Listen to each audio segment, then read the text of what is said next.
Assalamualaikum warahmatullahi wabarakatuh. Alhamdulillah, wala senantiasa kita bersyukur pada Allah atas segala limpahan rahmat dan nikmatnya. Salam serta salam semoga tetap teruntuk baginda Rasulullah Muhammad Sallallahu Alaihi Wasallam. Bersama dengan kami, cara mudah menerjemahkan Al-Quran dan membaca kitab gundul. Pada kesempatan yang lalu, yang sudah kita bahas tentang masalah huruf, yakni ada 8 huruf yang sudah kita pelajari, yakni ada huruf jar, huruf ataf, taukid, syarat, huruf inna wa akhwatuha, huruf nawasib, jawazim, dan nida. Sedangkan yang sudah kita pelajari juga adalah tentang isim.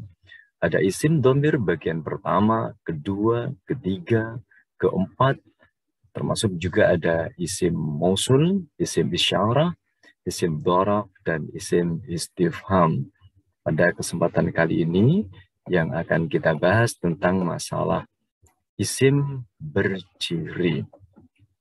Sebagaimana kita yang sudah pelajari ada sebagaimana di layar, kita baca yakni huwa, hiya, nahnu. Ini termasuk isim dhamir. Ada dzalika, ada hadihi, ada hada, masuk kelompok isim isyarah, betul.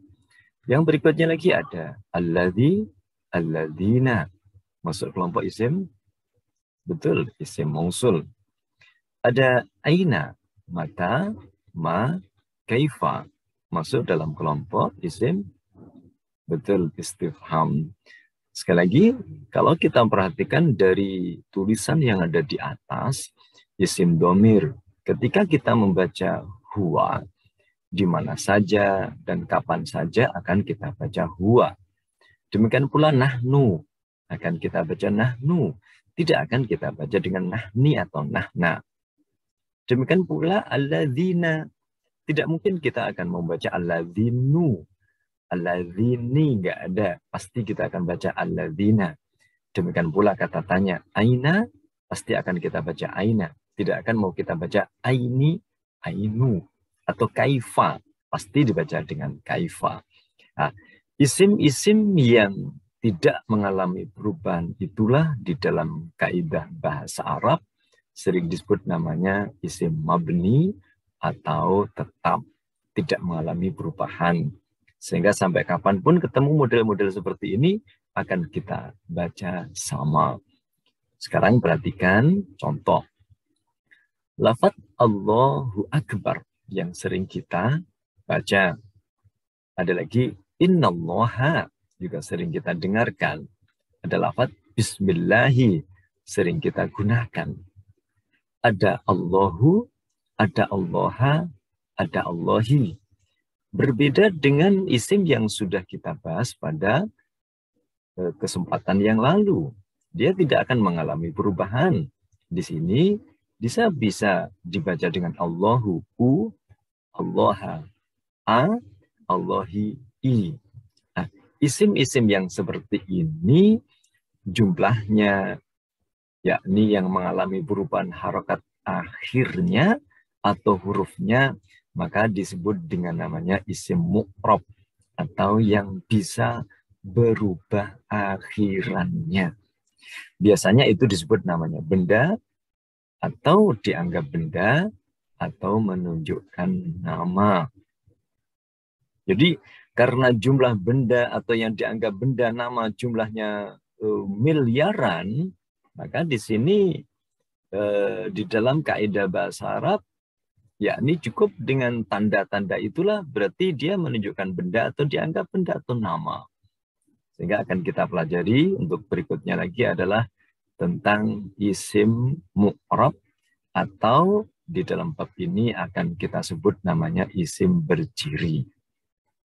Sehingga karena tadi menunjukkan benda atau dianggap benda atau nama, dia mempunyai ciri-ciri yang akan kita bahas. Pada kesempatan kali ini yang akan kita bahas adalah ciri yang pertama, yaitu berawalan alif lam.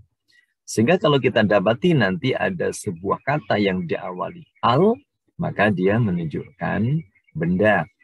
Kolamun maka menjadi al-qalamu. Quran, Al-Quran. Rahman menjadi Ar-Rahman. Nah, itu berarti menunjukkan dia kelompok isim berciri. Cirinya yaitu berawalan al. Yakinkan bahwa al itu adalah merupakan awalan bukan kata yang asli. Sekarang perhatikan contoh-contoh berikut ini. Kita sering ucapkan kata-kata bismillah. Mana yang menunjukkan isim yang berawalan al? Nah, ini dengan menyebut nama Allah. Nah, Allah yang sering disebut dengan namanya lafdzul jalalah, Allah, di dalam penyebutan tentang nama Allah di antara para ulama bahasa ada yang berbeda pendapat di sini. Ada yang menyebutnya namanya isim mustaq, ada yang menyebutnya namanya isim jamid. Isim jamid adalah isim yang baku, dia tidak bisa mengalami perubahan. Sedangkan isim mustaq adalah isim yang bisa mengalami perubahan. Sehingga tadi kalau ada alif lam, sehingga berubahlah menjadi tambahan. Terus kemudian bisa ada tambahan mimnya. Contoh di sini, kata-kata Allah yang berpendapat bahwa Allah itu adalah sebagai isim mustaq, berarti dia asalnya lafadz Allah itu al dengan ilahun. Karena al ketemu dengan ilahun, sehingga di sini menjadilah lafadz tersebut bunyinya adalah Allah. Atau dalam tulisannya aslinya adalah al-ilahu. Al-ilahu. Sehingga ada al, sehingga lafadz secara khusus di sini, maka ditafkhimkan, menjadi ditebalkan pengucapannya menjadi Allah. Kata-kata ilahun yang bermakna Tuhan, atau sering diterjemahkan dengan makna yang mengagumkan, mengherankan, menakjubkan, sehingga disebut namanya Tuhan. Sehingga Allah adalah lafadz yang kita ucapkan secara otomatis. Sebenarnya begitu kita mengucapkan lafadz Allah, pasti sudah muncul kekaguman, keheranan, dan ketakjuban. Sama seperti kalau kita mengucapkan kata-kata api, pikiran kita adalah panas. Begitu kita mengucapkan kata-kata es, pikiran kita berarti dingin. Begitu kita mengucapkan lafadz Allah, pikiran kita berarti ada sesuatu yang hebat, ada sesuatu yang luar biasa. Itulah makanya disebut namanya lafdzul jalalah, lafadz yang mengandung keagungan. Sehingga di sini dalam pengucapan, karena dia ada alif lam dengan ilahun, sehingga menjadi Allah, yang kadang-kadang di antara kita dalam pengucapannya lebih suka menggunakan huruf wawu atau w, sehingga pengucapannya Allah, bukan lam, Allah. Padahal kalau melihat dari sisi asal-usulnya, dia sebenarnya harus kita ucapkan dengan menggunakan Allah. Sehingga kalau kita sholat pun diawali dengan Allahu Akbar, bukan menggunakan w, Allah. Apalagi kalau kita lagi berzikir 33 kali setelah selesai sholat, kebanyakan di antara kita cenderung untuk menggantikan lafadz lam yang seharusnya harus dimunculkan di situ, digunakan menjadi huruf B. Nah, inilah hal yang harus kita sempurnakan apabila kita menggunakan W. Sehingga di sini harus kita ucapkan Allahu. Nah, selanjutnya kembali ke kita untuk ciri isim yang pertama, yaitu diawali alif lam. Sehingga di sini Bismillahi artinya adalah dengan nama Allah. Di daerah harakatnya pun juga akan kita baca sama, yaitu Bismillahi artinya dengan nama Allah.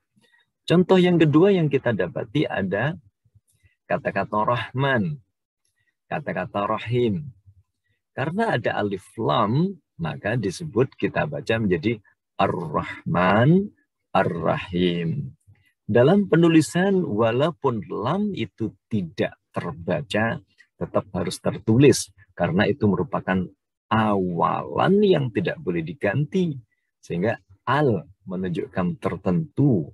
Sehingga walaupun bunyinya adalah Ar-Rahman, Ar-Rahim. Dari sinilah lafadz bahasa Indonesia yang kadang-kadang dalam penulisannya kita ini langsung menggunakan ARR atau ALR. Kalau ARR berarti kan Ar-Rahman, gitu ya. Kalau dikasih lam jadi Al-Rahman. Padahal dalam tulisan harus ada alif lamnya, sedangkan dalam pengucapan lam tidak perlu dibaca. Sehingga Ar-Rahman, Ar-Rahim. Maknanya adalah Maha Pengasih. Ingat, Ar-Rahman, Maha Pengasih. Ar-Rahim, Maha Penyayang. Sehingga walaupun gak ada harakatnya juga akan kita baca sama. Ar-Rahman, Ar-Rahim. Berikutnya lagi contoh yang dikasih alif lam adalah yang sering kita baca. Alhamdulillah. Kalau alnya hilang maka menjadi hamdun. Karena ada al sehingga menjadi alhamdu. Nah inilah al-awalan. Sehingga walaupun dia alnya nggak ada maknanya kan tetap sama. Sehingga kalau kita membaca kata-kata alhamdu artinya berarti segala puji lillahi milik Allah. Sehingga di sini walaupun nggak ada harakatnya juga akan kita baca sama. Alhamdulillah. Alhamdu segala puji lillahi milik Allah. Berikutnya lagi adalah Rabbil Alamin. Di sini ada alif lam yang sebelum kata-kata alamin. Alif lamnya adalah merupakan tambahan awalan. Sehingga kalau kita bacanya A-nya tidak perlu dibaca, langsung B yang ada di kata-kata Rabbi menuju ke lam. Sehingga bacanya menjadi Rabbil Alamin. Tidak perlu dibaca Rabbi al-Alamin, tidak. Tetapi Rabbil Alamin. Artinya Tuhan semesta alam. Rabbi Tuhan, al-Alamin, semesta alam. Atau alam semesta. Sehingga nggak ada harakatnya juga akan kita baca sama. Rabbil Alamin. Contoh berikutnya lagi adalah Maliki Yaumiddin. Sudah bisa kita tebak mana yang ada menunjukkan isim. Cirinya alif lam, yaitu ad-din. Di sini ada alif lamnya. Ya, alif lam. Sehingga kalau kita baca secara sendirian, sebenarnya di sini dinun. Dinun pembalasan. Atau sering juga dipakai untuk makna agama. Dinun pembalasan atau agama. Sehingga ada alif lamnya, sehingga membacanya nggak boleh kita dengan al-din. Tetapi dimasukkan ke dalnya sehingga menjadi ad-din. Sehingga kalau digabung dengan yaumi yang bermakna hari, sehingga seakan-akan alif lamnya tidak muncul dalam ucapan. Sehingga bacaannya menjadi yaumiddin. Tidak boleh kita dibaca yaumi al-adin, nggak boleh. Harus yaumiddin. Sehingga kalau kita gabung menjadi maliki yaumiddin. Artinya adalah malik, raja, yaumi, hari, ad-din, pembalasan. Sehingga kita baca menjadi maliki yaumiddin. Ingat, walaupun tidak terbaca alif lamnya, harus kita meyakini di situ ada alif lam. Berikutnya lagi yang ada alif lamnya, sekarang perhatikan. Mana yang ada alif lam? Betul, as-sirata dan al-mustaqim. Sehingga alif lam di sini asalnya sirata. Begitu ada al, maka alnya tidak perlu diucapkan dengan al, tetapi alnya hilang karena ada huruf shad yang langsung ditasdid. Sehingga menjadi as-sirata. Berbeda dengan huruf mim, mustaqim. Dikasih al, maka menjadi al-mustaqim. Sirata jalan, as-sirata sama jalan. Al-mustaqim lurus. Ihdi, tunjukkanlah nah kami. Ihdinas siratal mustaqim. Ihdi, tunjukkanlah nah kami. As-sirata, sehingga langsung. Tidak boleh kita baca ihdina as-sirata. Langsung ihdinas sirata. Alif lam tidak terbaca, tetapi harus dalam pengucapannya, ya, tidak terbaca, tetapi dalam penulisannya harus ada. Dan kita harus bayangkan di sini ada alif lam, makna yang penting. Karena apa? Menunjukkan jalan khusus. Karena al tertentu, al-mustaqim demikian pula. Sehingga kita baca ihdinas siratal mustaqim. Nanya pun juga begitu, tidak perlu kita panjangkan karena langsung menuju ke shotnya. Ihdinas, nggak boleh ihdina as-sirata, tidak, tetapi ihdinas siratal mustaqim. Contoh berikutnya lagi adalah ghairil maghdub. Mana isim yang diawali alif lam? Betul, al-maghdub. Kalau alnya hilang maka menjadi maghdub. Ada alnya, al-maghdub. Kita sambung maka alifnya tidak perlu dibaca. Ghairil maghdub, alif lam. Artinya apa? Bukan atau selain al-maghdub yang dimurkai. Sehingga kita baca menjadi ghairil maghdubi, bukan yang dimurkai atau selain yang dimurkai. Contoh berikutnya lagi, mana isim yang berawalan alif lam? Nah, betul. Asalnya dhodin, ada alif lamnya sehingga menjadi al-dhodin. Sehingga digabung dengan la, maka alif lam seakan-akan tidak ada dalam ucapan kita. Tetapi harus dimunculkan dalam benak kita. Dalam tulisan nggak boleh dihilangkan. Walau dhodin.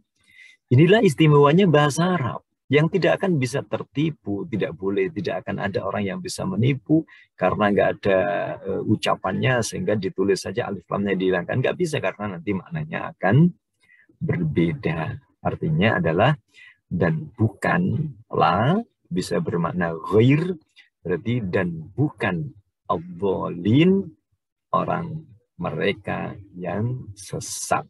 Sehingga kita baca sama walaupun nggak ada harakatnya, walau dhodin.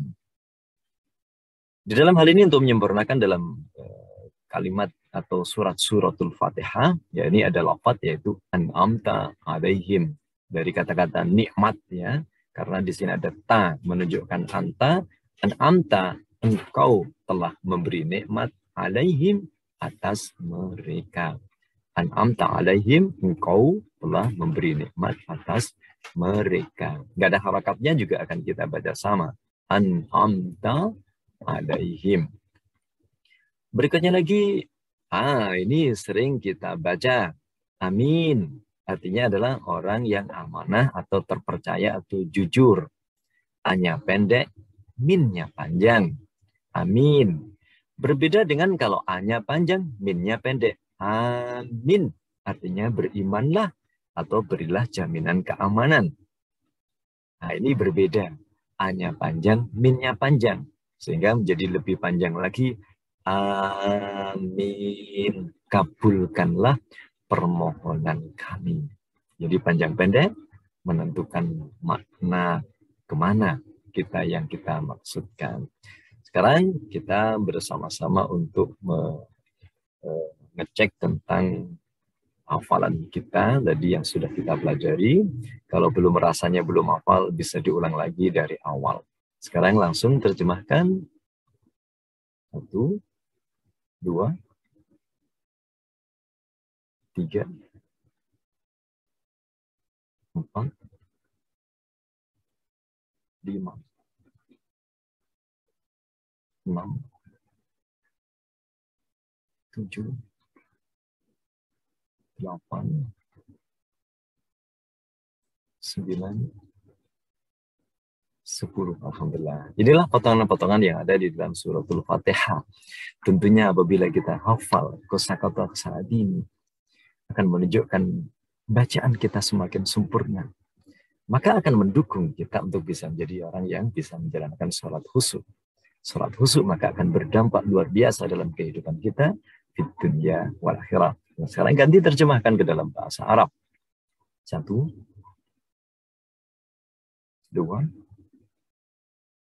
3, 4, 5, 6,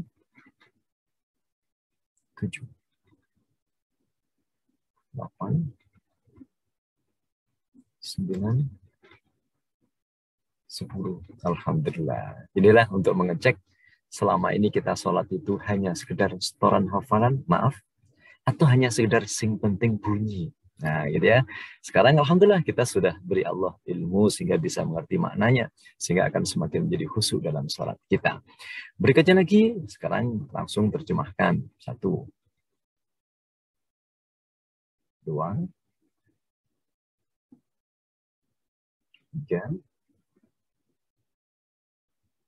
4, 5, 6, 7, 8, 9,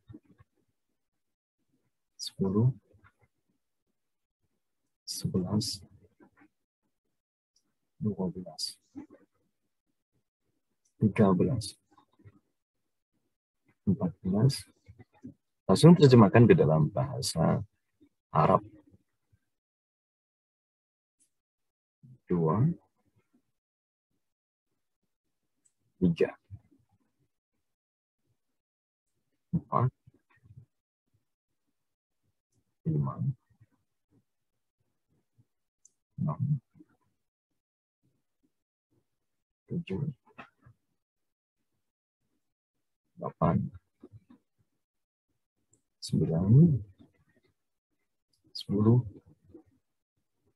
11,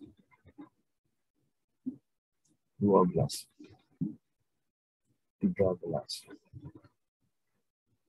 14. Berikutnya lagi adalah untuk kitab kundulnya, silakan baca Arabnya, yakinkan kita paham artinya. Kalau belum kita yakin paham artinya, bisa kita ulang. Ada kesempatan kita. Tidak ada kata terlambat untuk kita menjadi orang yang hebat dalam rangka ibadah kepada Allah Subhanahu wa taala. Silakan 1, 2, 3, 4, 5, 6, 7. Selanjutnya 1, 2, 3, 4, 5, 6, 7, 8. Alhamdulillah, kita sekarang sudah bisa mengumpulkan kosakata, 311 kosakata. Semoga kosakata ini bisa bermanfaat sehingga betul-betul kita diberi kemudahan oleh Allah Subhanahu wa taala menjadi hamba Allah yang bagus, memahami setiap lafaz yang terbaca di dalam salat kita. Semoga bermanfaat. Kurang lebihnya mohon maaf. Akhirul kalam. Assalamualaikum warahmatullahi wabarakatuh.